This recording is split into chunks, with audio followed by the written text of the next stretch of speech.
Hi students, இது நம்ம ஒரு சேனல், நமக்கான சேனல். நம்ம சேனல் இன்றைக்கி என்ன பார்க்க போகிறோம் அப்படின்னு பார்த்தீங்கன்னா, ப்ரைவேட்டாக எக்ஸாம் எழுதுறதுக்கு உண்டான நோட்டிஃபிகேஷன் வந்திருக்கு. அதை பற்றி தான் பார்க்க போகிறோம்.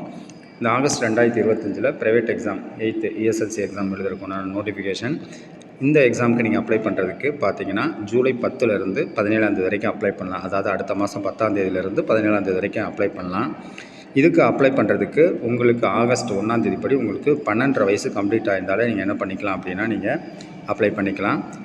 நீங்கள் அப்ளை பண்ணுறது எல்லாமே அதுக்கு வந்து நோடல் சென்டர் போட்டிருக்காங்க. அந்தந்த நோடல் சென்டரில் போய்ட்டு தான் நீங்கள் அப்ளை பண்ணணும். டிஸ்ட்ரிக்ட் வைஸாக வந்து பார்த்திங்கன்னா இதுக்கு நோடல் சென்டர் போட்டிருக்காங்க. நோடல் சென்டர் லிஸ்ட்டு ஏற்கனவே வந்து பார்த்திங்கன்னா இன்னொரு வீடியோவில் இருக்குது. ஸோ நீங்கள் அதில் பார்த்துக்கலாம். இந்த எக்ஸாமுக்கு வந்து பார்த்திங்கன்னா 10லேருந்து 17 வரைக்கும் அப்ளை பண்ணலாம். சப்போஸ் இந்த 17ஆம் தேதி ஜூலைக்குள்ளே நீங்கள் அப்ளை பண்ணாமல் விட்டுட்டீங்க அப்படின்னா அதுக்கப்புறம் வந்து 18, 19 2 நாள் நீங்கள் அப்ளை பண்ணலாம். அது தட்கலில் கொடுத்துருக்காங்க. இதுக்கு எக்ஸாம் ஃபீஸ் எவ்வளோ அப்படின்னு பார்த்தீங்கன்னா, நீங்கள் 10ஆம் தேதியிலேருந்து 17ஆம் தேதிக்குள்ளே அப்ளை பண்ணுறீங்க அப்படின்னா நீங்கள் வந்து பார்த்தீங்கன்னா தேர்வு கட்டணம் வந்து உங்களுக்கு ₹195. அதாவது பேப்பருக்கு ₹25, மொத்தம் 5 பேப்பருக்கு 125. அதுக்கப்புறம் ப்ராசஸிங் ஃபீஸ் மொத்தம் ₹70 சேர்த்து நீங்கள் 8க்கு 5 பேப்பருக்கு சேர்த்து ₹195 நீங்கள் என்ன பண்ணணும், எங்கே அப்ளை பண்ணுறீங்களோ அங்கே வந்து கேஷாக தான் கொடுக்கணும் அப்படின்னு சொல்லியிருக்காங்க. ஸோ நீங்கள் வந்து பார்த்தீங்கன்னா அந்த 17ஆம் தேதி அடுத்த மாதம் 17ஆம் தேதிக்குள்ளே அப்ளை பண்ணிட்டீங்கன்னா ₹195 ஓகே. சப்போஸ் நீங்கள் விட்டு போயிடுச்சு, மறந்துட்டீங்க, இல்லை நீங்கள் லேட்டாக தான் பார்க்குறீங்க, தெரியல அப்படின்னா நீங்கள் அதுக்கப்புறம் அப்ளை பண்ணுறீங்க அப்படின்னா, அதாவது இந்த 18, 19 இந்த 2 டேட்டில் நீங்கள் அப்ளை பண்ணுறீங்கன்னா இந்த 195 சேர்த்து ஒரு ₹500 வந்து எக்ஸ்ட்ரா கட்டுற மாதிரி இருக்கும். ₹500 பார்த்தீங்கன்னா அந்த தட்கல் விண்ணப்ப கட்டணம் தட்கலில் அப்ளை பண்ணுறதுனால மொத்தம் ₹695 நீங்கள் கட்டுற மாதிரி இருக்கும். ஸோ நீங்கள் வந்து 17ஆம் தேதிக்கு அப்புறம் 18, 19 முடிஞ்சு இந்த 18, 19 கட்டுற மாதிரி இருந்துச்சுன்னா ஒரு ₹500 சேர்த்து எக்ஸாம் ஃபீஸோடு சேர்த்து கட்டணும். ஸோ அதனால் நீங்கள் வந்து கட்டுறப்ப 17ஆம் தேதிக்குள்ளேயே இந்த ₹195 கட்டி நீங்கள் வந்து பதிவு செஞ்சுக்கலாம்.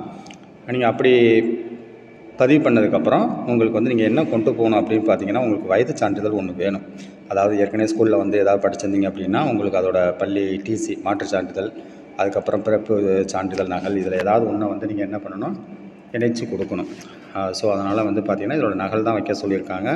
ஸோ நீங்கள் வந்து உங்களுக்கு டிசி இருந்துச்சுன்னா டிசி, இல்லைனா பர்த் சர்டிஃபிகேட் இருந்துச்சுன்னா பர்த் சர்டிஃபிகேட் இதில் வச்சுருக்கணும். இதில் 2 கேட்டகரி இருப்பீங்க. ஃபஸ்ட்டு கேட்டகரி வந்து பார்த்திங்கன்னா புதுசாக அப்ளை பண்ணுறவங்க. 2வது கேட்டகரி ஏற்கனவே எழுதி ஏதாவது ஒரு பாடம் 2 பாடம் ஃபெயிலாக இருந்தீங்கன்னா அந்த பாடம் மட்டும் நீங்கள் எழுதினாலே போதும். ஸோ அதனால் நீங்கள் அது என்னென்னு கரெக்டாக நீங்கள் பார்த்தீங்க. சப்போஸ் நீங்கள் ஏற்கனவே எழுதி ஒரு 3 பாடம் பாஸ் பண்ணியிருக்கீங்க அப்படின்னா அதோட மார்க் ஷீட் வச்சு கொடுக்கணும். வச்சு கொடுத்தா தான் உங்களுக்கு பார்த்திங்கன்னா மீதி 2 பாடம் எழுதுகிற மாதிரி இருக்கும். ஸோ அதனால் புதுசாக அப்ளை பண்ணுறவங்களுக்கு ஒன்றும் ப்ராப்ளம் இல்லை. நீங்கள் ஏற்கனவே எழுதி 2, 3 பாடம் பாஸ் பண்ணியிருந்தீங்கன்னா அதோட மார்க் ஷீட் வச்சு கொடுக்கணும்.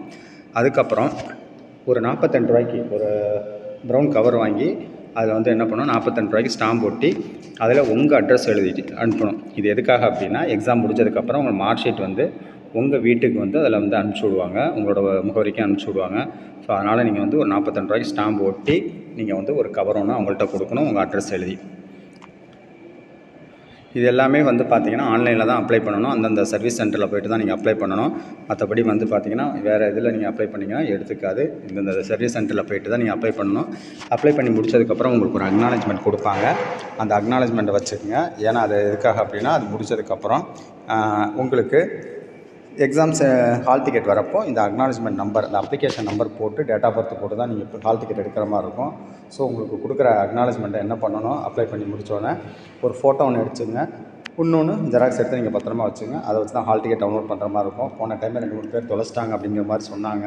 ஸோ அதனால் நீங்கள் விட்டுறாதீங்க. நீங்கள் ஃபோனில் எடுத்து வச்சுங்க, ஃபோட்டோ கூட எடுத்து வச்சுட்டு ஒரிஜினல் வந்து என்ன பண்ணுறீங்கன்னா பத்திரமா வச்சுக்கோங்க. இவ்வளோ தான் இந்த எக்ஸாமுக்கு உண்டானது. இந்த எக்ஸாம் வந்து பார்த்திங்கன்னா உங்களுக்கு எப்போ நடக்குது அப்படின்னு பார்த்தீங்கன்னா, ஆகஸ்ட் மாதம் 18ஆம் தேதியிலேருந்து 22ஆம் தேதி வரைக்கும் 5 நாள் உங்களுக்கு நடக்குது. அதாவது 18ஆம் தேதியிலேருந்து 22ஆம் தேதி வரைக்கும் கண்டினியூஸாக திங்கட்கிழமையில் ஆரம்பித்து வெள்ளிக்கிழமை வரைக்கும் உங்களுக்கு எக்ஸாம் நடக்குது. 18ஆம் தேதி திங்கட்கிழமை 18 ஆகஸ்ட் 18 வந்து பார்த்திங்கன்னா திங்கட்கிழமை காலைல எல்லா எக்ஸாமுமே காலைல 10லேருந்து 12 மணி, அதாவது 2 மணி நேரம் எக்ஸாம் உங்களுக்கு 10 to 2 தான் நடக்குது. ஆகஸ்ட் 18 பார்த்திங்கன்னா திங்கட்கிழமை தமிழ், அதேமாதிரி 19ஆம் தேதி செவ்வாய்க்கிழமை வந்து பார்த்திங்கன்னா ஆங்கிலம், 20ஆம் தேதி வந்து பார்த்திங்கன்னா கணிதம், 21 வந்து பார்த்திங்கன்னா அறிவியல், அதுக்கப்புறம் 22 சமூக அறிவியல். அதனால் 18லேருந்து 22 தேதிக்குள்ளே உங்களுக்கு 8ஆவதுக்கு இந்த எக்ஸாம் நடந்து முடிச்சிடும். ஸோ அதனால் ஸ்டூடெண்ட்ஸ் யார் இருந்தீங்க அப்படின்னா ப்ரைவேட்டாக எழுதுகிறவங்க கொஞ்சம் அப்ளை பண்ணி எழுதிக்கிங்க. இதில் ஏதாவது டவுட் ஏதாவது இருந்துச்சு அப்படின்னா நீங்கள் கேட்டுக்கலாம். தேங்க்யூ ஃபார் வாட்சிங். அதே மாதிரி உங்களுக்கு லாஸ்ட் டைம் கேட்ட கொஷின் பேப்பர்லாம் மற்ற வீடியோவில் இருக்குது. கொஷின்லாம் எப்படி கேட்பாங்க, எதுக்குங்க ஒரிஜினல் கொஷின் பேப்பர் அதெல்லாம் போட்டிருக்கோம். இது எப்படி படித்தா நிறையா பாஸ் பண்ணலாம் அப்படிங்கிறத போட்டிருக்கோம். ஸோ அதையும் பார்த்துட்டு நீங்கள் ஏதாவது டவுட் இருந்தால் கேட்டுக்கலாம். தேங்க்யூ.